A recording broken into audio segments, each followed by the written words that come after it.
औज़ुबिल्लाहिस्समीउल अलीम मिनश्शैतानिर्रजीम बिस्मिल्लाहिर्रहमानिर्रहीम। सूरतुल अनकबूत रुकू नंबर 2 में अल्लाह फरमाते हैं कि तारीख से सबक लो।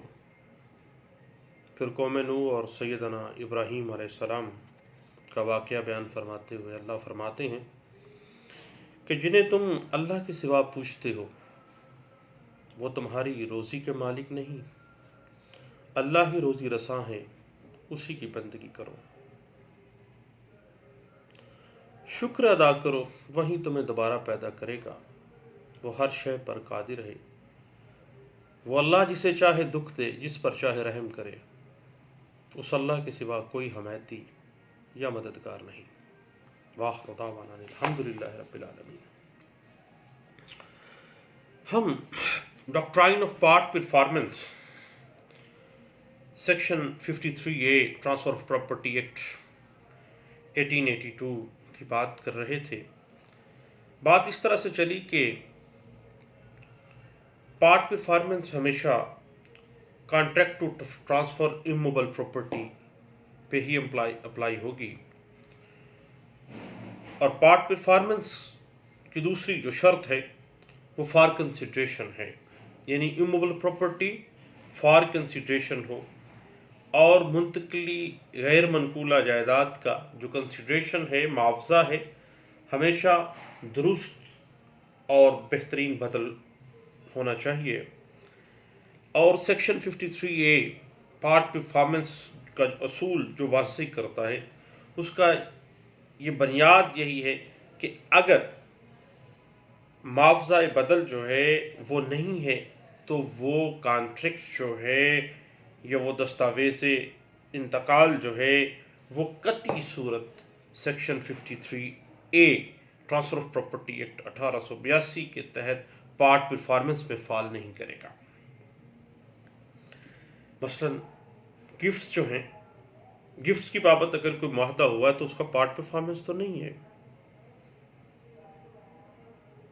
अब पार्ट परफॉर्मेंस हिबे पे क्यों नहीं आएगा? क्योंकि फॉर नो कंसिडरेशन है, हिबा कंसिडरेशन के बगैर है। और अगर वो व्यय है, कंसिडरेशन के साथ है, माकूल consideration, then 53A doctrine of part performance जो है वो अप्लाई होगा। और ये आमतौर पे दलील दी जाती है हमारे यहाँ कि जो ट्रांसफर ऑफ प्रॉपर्टी एक्ट 1882 की सेक्शन 53A जो है ये सिर्फ वो मुआख्ता व्यय पर अप्लाई होती है। ये बात थोड़ा सा इसके स्कोप को नैरो कर देती है। याद रखिएगा कि सेक्शन 53A के अंदर जो प्रिंसिपल पार्ट परफॉर्मेंस वाज़ेह कर रहा है उसका इतलाक तमाम एग्रीमेंट्स पर होगा जिसमें कंसिडरेशन मौजूद हो और वो इमूवेबल प्रॉपर्टी से रिलेटेड हो, यानी बदल के साथ होना, फॉर कंसिडरेशन होना, that is the basic ingredient for the application of the doctrine of part performance. अब अगर हम ट्रांसफर ऑफ प्रॉपर्टी एक्ट 1882 को देखें तो इसमें कहीं भी कंसिडरेशन का लफ्ज तो इस्तेमाल ही नहीं हुआ है। अब कंसिडरेशन के लिए हमें लॉ ऑफ कॉन्ट्रैक्ट 1872 की तरफ जाना पड़ेगा।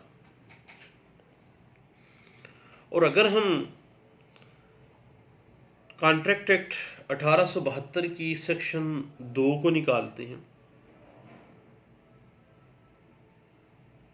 वो कहती है कि जब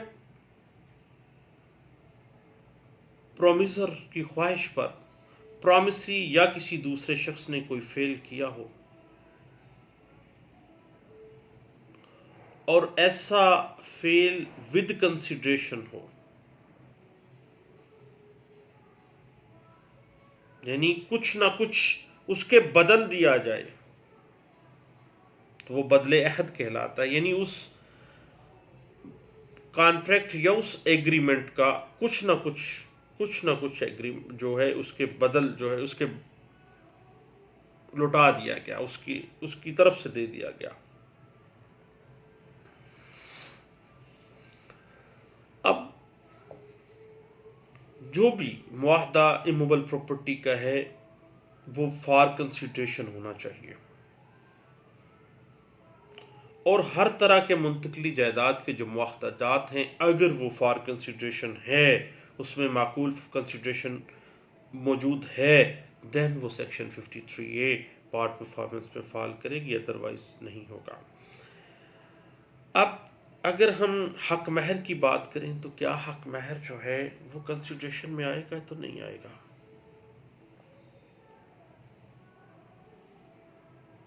अब मोहम्मदन लॉ के तहत हक महर के मुआहदा पर भी बात तो वही आ जाती है, क्योंकि एक मुआहदा है जिसकी तामील के लिए वो शादी कर रही है,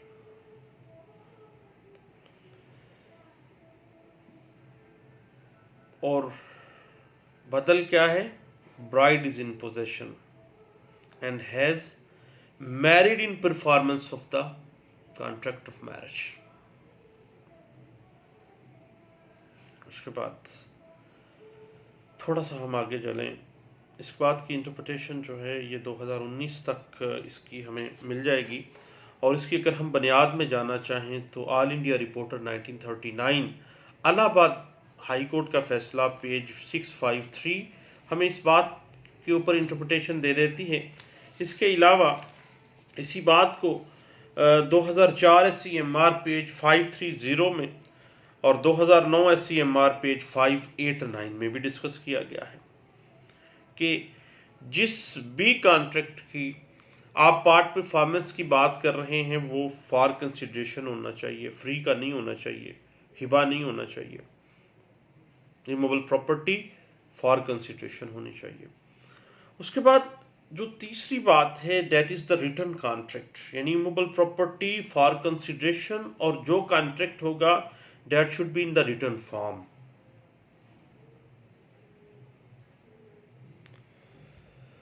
अब अगर हम ओरल एग्रीमेंट पे पार्ट परफॉर्मेंस में आ जाते हैं तो क्या section 53A transfer of property act 1882 apply होगी? नहीं होगी। मुआहदा हमेशा तहरीरी होना चाहिए। ज़बानी मुआहदा जो है वो section 53 principle of part performance में फॉल ही नहीं करता है, क्योंकि पार्ट परफॉर्मेंस किसकी है? कॉन्ट्रैक्ट की, और कॉन्ट्रैक्ट जो है इन द रिटर्न फॉर्म होना चाहिए, लवाजमात पूरे होने चाहिए।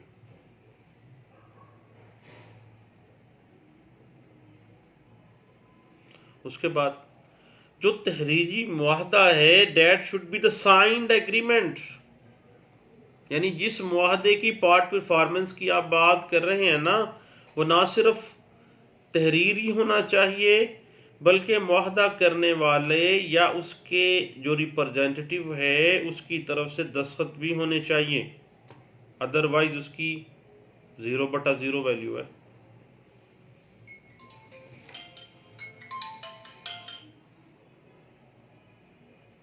अब इस बात को अगर हम मजीद लेके चलें, मसलन जो शख्स सेक्शन 53 के तहत कोई बार कायम करना चाहता है तो फिर तो लाजमी बात है कि immovable property for consideration return form में हो और पार्टी के दस्तखत मौजूद हों जो सेल आउट कर रही है।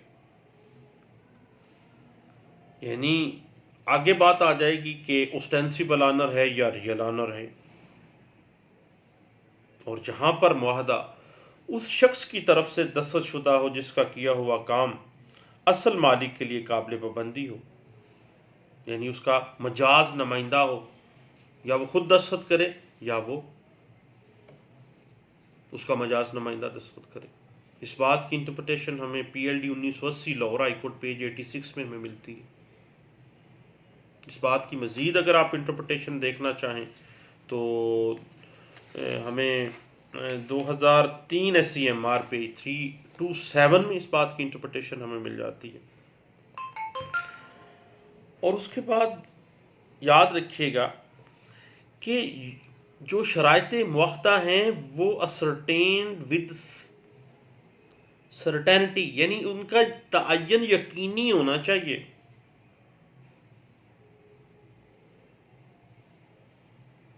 अब बात फिर वहीं पर रुकती है कि जो भी शराइत वाज़े की जा रही हैं, जो भी शराइत जो हैं वो उस इमूवेबल प्रॉपर्टी के कॉन्ट्रैक्ट के लिए रखी जा रही हैं, वो सर्टन होनी चाहिए, तयशुदा होनी चाहिए, और उन शराइत का तयन इतना यकीनी होना चाहिए कि उनके अंदर कोई एम्बिग्विटी ना रह जाए। अगर एम्बिग्विटी रह गई ना उस मुआहदा इंतकाल के अंदर, तो सेक्शन 53 उस पर अप्लाई नहीं होनी है। इस बात की मज़ीद आपने इंटरप्रटेशन देखनी हो तो आपको 2009 SCMR पेज 589 में आपको इस बात की इंटरप्रटेशन मिलेगी। अब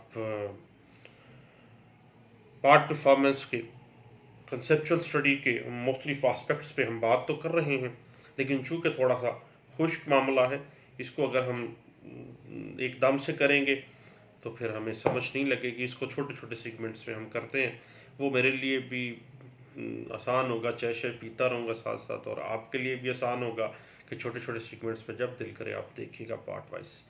लें दोस्तों, अब पार्ट परफॉर्मेंस जो है एक अहम इशू है, असल प्रिंसिपल है। जब आप ट्रांसफ़र ऑफ प्रॉपर्टी एक्ट के हवाले से कोई केस कर रहे होते हैं, उसमें जो परचेज़र है वो कहता है कि जी ये पार्ट परफॉर्मेंस मैं की है और मैं जनाब हकदार हूँ उस प्रॉपर्टी का, तो फिर जो सेलर होता है वो बेचारा मुख्तलिफ मामलात पे देखता है। अब इन सारी चीज़ों को ये लीगली हम कहाँ स्टैंड करते हैं। अब ये इक्विटेबल रिलीफ तो है, लेकिन इक्विटेबल रिलीफ आपको पता थोड़ा सा खुश्क सा मामला है, क्योंकि इसमें बार बार प्रीवी काउंसिल और इंग्लिश कॉमन लॉ की बात आ जाती है, और उसमें जनाब हम उलझ के रह जाएंगे। तो फिर बातें चलती रहेंगी, इंशाल्लाह दोबारा मिलते हैं कुछ देर के बाद। थैंक यू, अल्लाह हाफिज़।